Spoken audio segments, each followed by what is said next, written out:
What's up, everybody? It's your boy Joshua Freeman, and welcome to Joshua vs. Movies, Infusion Edition. I'm with Brian Carey, I'm with Desmond Tillman, and today we're going to get Star Wars Episode 1, The Phantom Menace. Star Wars Episode 1 came out in 1999 and was directed by George Lucas. The movie stars Ewan McGregor, Liam Neeson, Jake Lloyd, Natalie Portman. The movie's met with mixed reviews, but we'll see how good it is when it goes against us. The genre of the movie will be action-adventure, while the visuals and the stunts represent how well the visual effects and the CGI looks throughout the movie. If you guys have any questions on the scoring template for each category, it will be in the description below. But I think we're all set. So without further ado, fellas, let's get to the review. Let's see what we come up with. Fight! Round 1.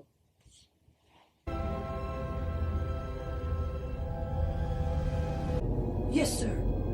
Tell them we wish to board at once. As you know, our blockade is perfectly legal, and we'd be happy to receive the ambassadors.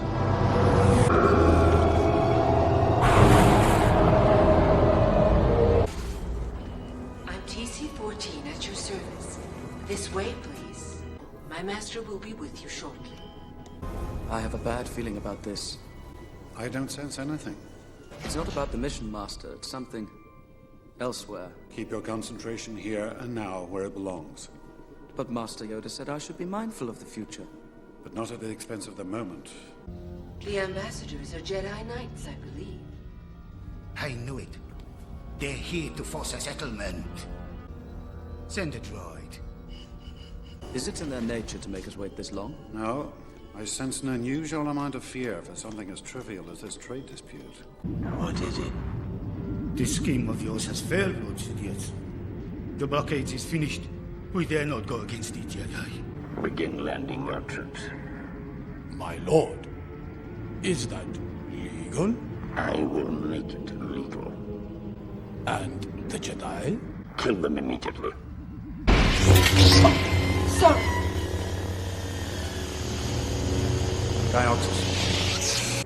Destroy what's left of them.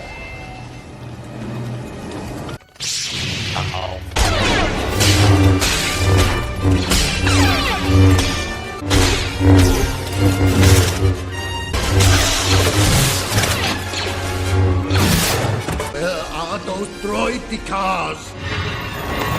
Master, destroyers! Shield generators! Stand off. Let's go. Wait, what was that? Sir, I say you force me? They've gone up the ventilation shaft. Speed Force. Battle droids. It's an invasion army. We've got to warn the Naboo and contact Chancellor Valorum. Let's split up. Stow aboard separate ships and meet down on the planet. Sir, a transmission from the planet. It's Queen Amidala herself. Your trade boycott of our planet has ended. I've heard that the Chance's ambassadors are with you now. I know nothing of any ambassadors. You must be mistaken. We would never do anything without the approval of the Senate.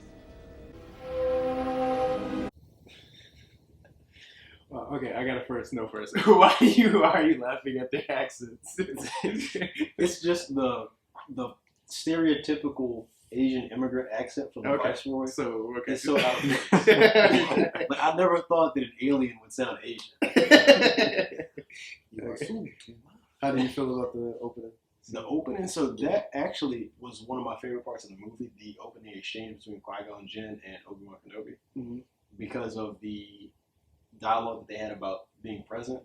Keep your concentration here and now where it belongs. But Master Yoda said I should be mindful of the future. But not at the expense of the moment. And that ties into our conversation with Anthony Garcia. Yeah. About being present as a antidote to anxiety. Yeah. So I thought that was really awesome. So I actually took note of that quote. It really stood out to me. Okay. What would you do? For more like fanboy reasons, I really enjoy the first scene just because it shows the obvious divide between philosophical divide between Obi-Wan and Qui-Gon. So where Qui-Gon is really more, as you guys mentioned, present, and then Obi-Wan is more or less seeking through the Force future tumultuous events, and it definitely shows Obi-Wan, like where Obi-Wan got his progression as a Jedi from in his early interactions with Qui-Gon, or early interactions that we see with Qui-Gon. Okay. Yeah, that's interesting. I didn't know what to really make of the scene, to be honest with you, because as a new Star Wars fan, I'm just watching this and was like, okay, what's going on? I didn't know who these characters are, but it's interesting that you say that about being president. And I'm guessing that's like foreshadowing for something that's going to happen in the future. I'm going to guess. That's most things in this movie. Yeah, okay. Yeah, Qui-Gon is your atypical Jedi Knight. Okay. Like he has a Padawan and Obi-Wan, but he doesn't sit on the actual council. Okay. Well, he was offered but turned it down. So He's a bit of a rebel. He doesn't always agree with the people that are on the council. Yeah. Which is part of the reason why he turned it down. But he's like a Jedi master. Yeah. Okay. That's legit. Cool. Yeah. Seems okay. I mean, I didn't know really what to make of it because it's like just an opening scene, so I had to get used to these characters, but it wasn't bad. Fight! Round 2. They may have gotten on one of your landing craft. If they're down here, sir, we'll find them.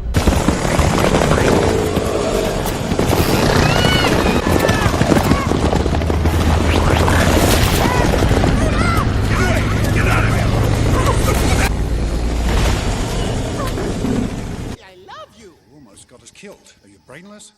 I speak. The ability to speak does not make you intelligent. Now get out of here.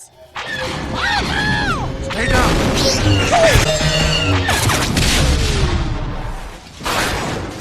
Excuse me, but the most safest place would be Gunga City. Can you take us there? On second thought, no, not really, no. The bosses would do terrible things to me. Terrible things to me if me going back there. You hear that? They will crush us, grind us into tiny pieces, and blast us into oblivion. Your point is well seen. This way, hurry! Am I warning you? Gungans no liking outsiders, so don't expect a warm welcome.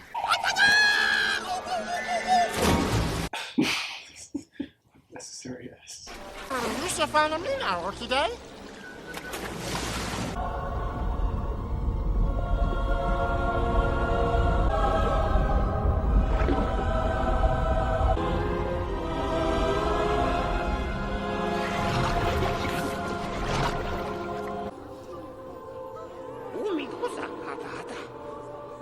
No, again, Jaja. You are going to the bosses. You are in big doo-doo this time.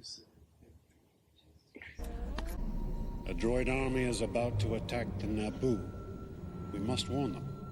We shall no like the Naboo. You and the Naboo form a symbiont circle. What happens to one of you will affect the other. You must understand this. We shall no care. We could use a transporter. We shall give you una bongo. Thank you for your help. We leave in peace. Going through the planet core? Bad bombing. Any help here would be hot. What is to become of Jar Jar Binks here? He seemed to be punished. He owes me what you call a life debt. Your gods demand that his life belongs to me now. Be gone with him! Okay, first question. I'm not gonna like Jar Jar, am I? No. No. Not in this movie. He's not a Joshua character. Okay. Not in this movie. Not in this movie? So he gets better? Or is that what you're alluding to? He becomes part of the Senate. The Senate? Yeah. Okay, I don't know what that is, but I don't think that's important, but okay. Okay. Also, I was gonna ask, like, does Jar Jar and his people have to be all CGI? But I'm guessing the movie's gonna make them like do dumb shit, like jump in the water like that. Oh, I'm guessing. I think he's just special. He's a special case. Yeah. How'd you guys feel on the scene though? I never noticed, and it was probably like the only time the Jedi mind trick, because it looks like he was controlling the general or the leader of the Gungans with the Jedi mind trick. And the first two times, it's like he would follow the mind trick, but then it would be a twist on the end, and I've never seen that. I didn't pick up on it. Wait, what made you think he was doing that to the general? Because he, okay, the hand motion. Yeah. He did it twice, and every time he did it, he would get the response he wanted, But then it's like when he asked for transportation, he's like, you have to go through the planet core. And normally whenever you do in Star Wars a Jedi mind trick, it's like they're feeble-minded. So there's not a twist to the end of the deliverance of the request. And then when he did it the third time to ask for Jar Jar, it was like he rejected it almost. Because he did it a third time when he was saying Jar Jar has to come with us. And it's like he thought about it instead of just complying. So it's very interesting. I never noticed that. Well, I thought it was brilliant world building. So that's one of the things that Star Wars is known for, is the development of the alien species. So it would have been so easy for them to phone it in and just have generic grays inside of a techno environment. But as you can see with the Gungans, they have an underwater world, and a lot of development was spent into not only the dress here, the culture as they do later on in the movie, but their individual personalities and things like that. So it makes it more unique, and it really set the stage for a lot of movies that came later, like Avatar, as not Avatar, The Last Airbender, but yeah. Okay. Interesting. Okay, nice. So even here, though, you get a little bit of the divide between Qui-Gon and Obi-Wan again. Like, you can tell how political based Obi-Wan is, where he was willing to debate. Actually, I didn't get that missing. You did? No, like when he was more or less emphasizing how the Gungans and the Naboo are one, and he was like, whatever happens to one happens to both. You and the Naboo form a symbiont circle. What happens to one of you will affect the other. You must understand this. He was more or less trying to be very diplomatic and almost argumentative in a sense of like a debate form to make a point proven. Yeah. And then Qui-Gon just took over and was like, I don't see an end result, and started using the Force to try and compel his way out of the situation. Yeah. Has that been confirmed that he actually used the Force in that situation? Because I'm kind of curious. Well, I mean, it's uniform though, so you'll see it in other as well. He tries to do it later in the movie, so you'll be able to correlate the two. And I'll point out when he tries to do it, and the response that is given to Qui-Gon is like why I'm kind of questioning, the use of the Jedi mind trick in that particular scene. Oh, okay. Cool. It's consistent because I didn't pick up on the Jedi mind trick being used in this particular instance, but later on, yeah. So it does make sense. 3. Fight! Round 3.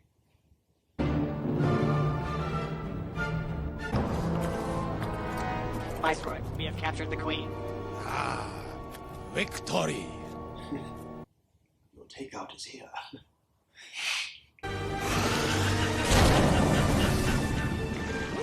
This is lovely. How will you explain this invasion to the Senate? The Queen and I will sign a treaty that will legitimize our occupation here. In time, the suffering of your people will persuade you to see our point of view. Commander. Yes, sir. Process them.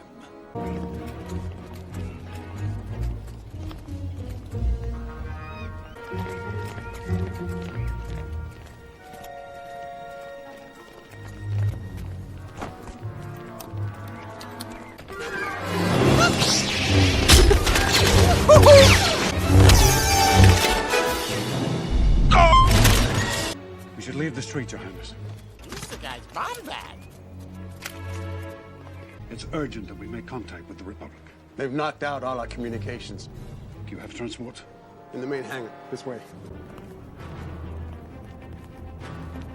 I'm ambassador to the Supreme Chancellor. I'm taking these people to Coruscant. That doesn't compute. Wait, you're under arrest.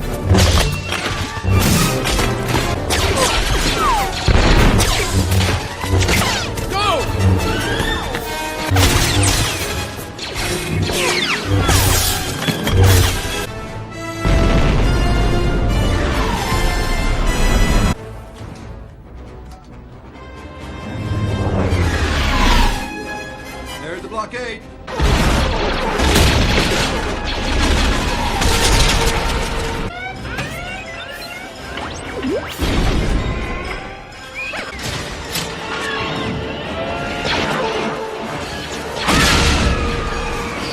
We can't get the shield generator fixed. We'll be sitting ducks.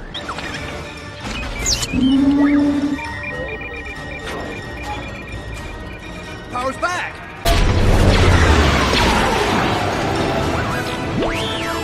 We'll have to land somewhere to refuel and repair the ship. Here, Master. Tatooine. It's controlled by the Hutts. Okay. I have two problems with the scene. Okay. First, I feel like they showed up in a right amount of time to save the queen and then escape with her. And then I feel like they shouldn't have got past that blockade.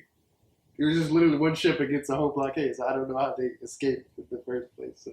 I'll give you the second point. Okay, yeah. So what about the first point? The first one about them arriving in the perfect time? Yeah. Jedi. Oh, God. You see them waving fingers and using the speed force? These are not normal So people. anything they can't do? These are not normal people. So that if any plot can be done, they're Jedi. So. Yeah. Okay. George Lucas. Jesus Christ. How'd you guys feel about the scene, though? Well, I'm curious. I have a question for you. What were your thoughts in your first ship battle? Or the ship battle, it wasn't bad visually. I mean, that was it would have been better if those two plot conveniences weren't there. The blockade, it was like maybe one-on-one ship or something like that. Then I feel like it would be better. But as far as the ship battle, it wasn't bad, but I just felt the plot conveniences kind of lessened the impact of it. You know what I mean? Mm-hmm. That's my big thing. I will say this is a prime example of where I say the comedy is well placed and it feels organic as opposed to the latter movies under Disney. Mm-hmm. So when it comes down to things like the Jedi chest kick, remember like when Tom got possessed by a snake man or kicked the dude and it's just I kicked in your chest. Yeah, that's what it was kind of like. That was pretty funny. And then also Dez, he was thinking the same thing I was when the droids was getting blown up. Like that was organic humor as opposed to what you see in 7, 8, and 9. Mm-hmm. So that's what I meant earlier about like the comedy making sense and being coherent. I didn't mind any of those. I mean, to be fair, you can't say what you say about the Naboo cruiser making it through, but I think it's on par with Star Wars. They have a shield deflector. The shield deflector gets knocked out, and then in the nick of time, R2 saves the day. I mean, it goes in line with just like every other Star Wars. Like, that little glimmer of hope being what gets them into the next chapter or the next sequel or sequence. I will say though, Josh, to your point, if the shield was knocked down that easily, like when they just got into space, what's stopping from getting knocked down again? That too. Or it's like how many ships have to be shot? How many bullets does it take to the shield to get knocked down? And then like how many after the ship is knocked down? How many bullets does it take for the ship to blow up or something? Right. So that's my thing. Like okay, so like if it was just like one or two other spaceships, then I'd be like, okay, they got through it. It's cool. But that's why I was like, it's a whole blockade. It's like they're supposed to be blocked from getting out. So how do they escape exactly? Somebody's doing their job. Yeah, so somebody fucking sleep on the job or something. Yeah. I'm not gonna be a stickler too much for it. I think it was needed and it served the purpose of the film. And it didn't detract from it too much. I honestly didn't even think that or think I have a problem with the blockade until you just know. Fight! Round 4.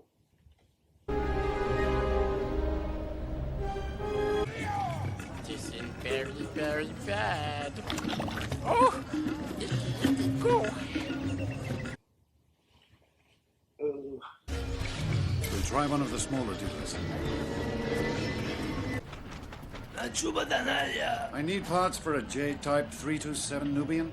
Ah, yes! Nubian! You'll find what you need. Don't touch anything. That's on the ship. Are you an angel? What? An angel. I heard the deep space pilots talk about them. How do you know so much? I listened to all the traders and star pilots who come through here. My mom and I were sold to Gardula the Hutt. You're a slave? I'm a person, and my name is Anakin. It's 14, I'm the Grand General. Be in luck. I'm the only one hereabouts who has one. How's he gonna pay for all of this? I have 20,000 Republic dactaries. Republic credits are no good out here. I need something more real. I don't have anything else, but credits will do fine. No, they won't. What, you think you're some kind of Jedi waving your hand around like that? I'm a Toydarian. My tricks don't work on me. Only money. Wouldn't have lasted long anyways if I wasn't so good at building things. We're leaving. Jar Jar. I'm glad to have met you, Anakin. I was glad to meet you too. Okay, I will say this completely got that much more interesting because I just saw a little kid, Anakin. I will say that. Yeah, I like that. How'd you guys feel? I like the foreshadowing between the relationship between Anakin and Padme and their interaction. I think they really set the stage. I mean, of course, we know because this movie came out after the original one, like the actual original. Mm-hmm. So you know what transpires, but in terms of like seeing them in sequence, this sets the stage brilliantly. There's a lot of foreshadows. Everything is done intentionally, and I like that. Just from that scene alone, it's cool, like you mentioned, the foreshadowing between, Anakin and Padme. But Anakin's he is the strongest, or has the highest midichlorian count. Over 20,000. Even Master Yoda doesn't have a midichlorian count that high. No Jedi has. You'd have thought there would have been more mystique behind his character. Like, he just seems like a regular average boy. I get that we see a little bit more of his, gifts and talents later down the line. But you would think that, for him to be I think he's almost 10, or he is 10 in this movie, that there would have been more signs of his Force essence instead of just. Yeah. My question for you is, what would you expect? Well, so I know a lot of it's legends, but like in the Plagueis novel, like Plagueis understands he has the ability to use Force mind tricks at a very young age, and the same thing with Palpatine. So you're saying actually manifesting the skills? Yes, yeah. Like there'd be some presence of it, and we will go into detail as far as like what is the giveaway for Anakin, but it's like not necessarily in like his ability as far as to use the Force from like a combat standpoint, or from the standpoint of like using a Jedi mind trick of some sort. So we'll get into it. But had he been the other Jedi that you named when he was a Padawan or child? So training? No, Plagueis is actually Sidious's master. Mm-hmm. He's the heir of the Dark Bane line. So Plagueis' master is Tenebris, and then Plagueis is the master to Sidious, and of course it goes down the lines of Darth Maul, Tyrannus, and then eventually Anakin. Fight! Round 5. The death toll is catastrophic. We must bow to their wishes. You must contact me. It's a trick. Send no reply. Send no transmissions of any kind. Tatooine is sparsely populated. Move against the Jedi first. You will then have no difficulty in taking the Queen to Naboo to sign the treaty. You have been well trained, my young apprentice. They will be no match for you.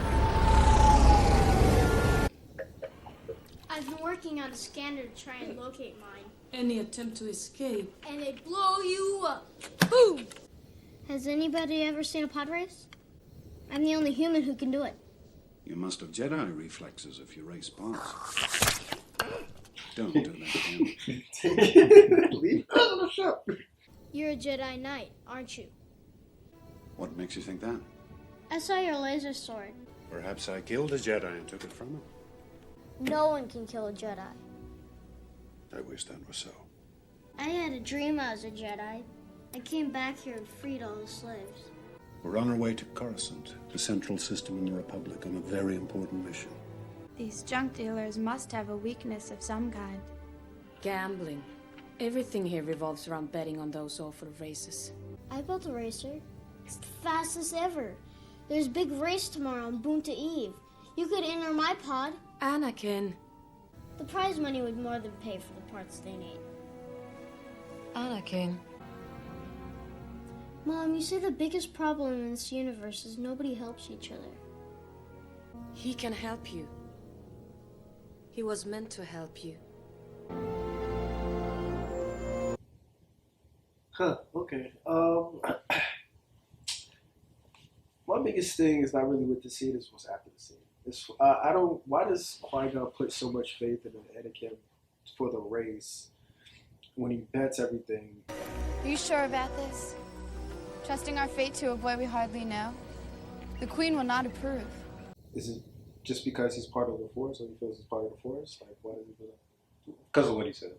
So what I was going to say was, it would have been nice if how transcendent this scene was, if this would have been our first interaction with Anakin, but you would have to know a little bit about the pod racing as well to understand the importance. And the pod racing, it's like Formula One. Like, not everybody can do it. You have to be very, very skilled and very gifted to do so. And he is the only human that can do it. But is he like, that's the only thing they can do? Like, this Well, nothing else? so he kind of hints at, he's like, if you can pod race, you must have Jedi-like reflexes. Yeah. And then so he begins to ask all these questions that hint at maybe some essence of the Force in him.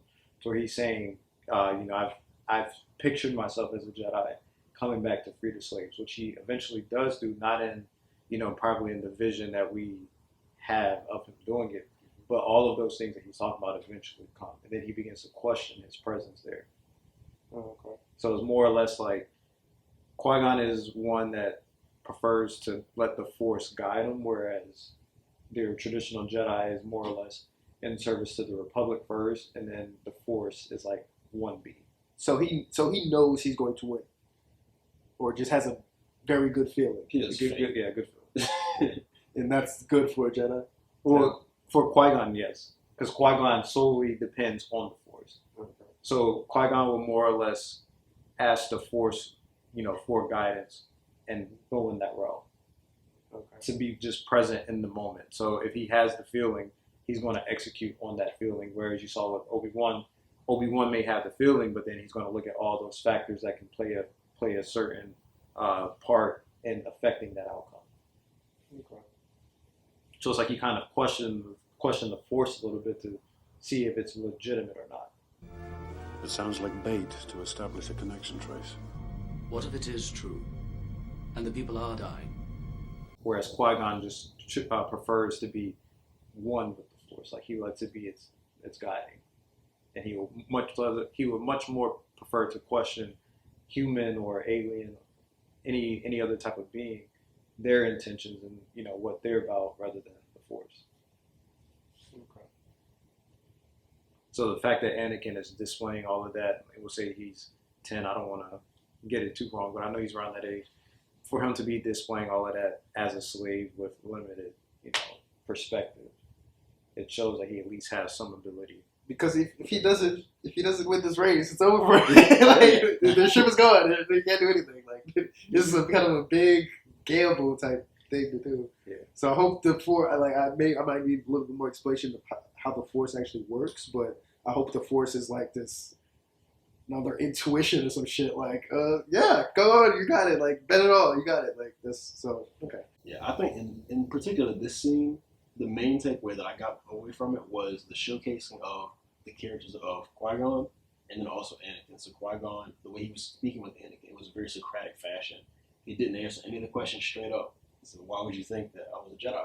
I could have killed a Jedi. And like just the way he was interacting with him. And then Anakin He was like testing him to see if to see how his mind worked. Yeah. And then Anakin is the scrappy young kid. You can kind of get how he's going to behave in the race and his tenacity and just his general demeanor just based off of that initial conversation. It's quick on his feet. Yeah. Okay. He's very self-confident as well. Fight! Round 6.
I actually like the scene though. I like the race. I think it was actually thrilling.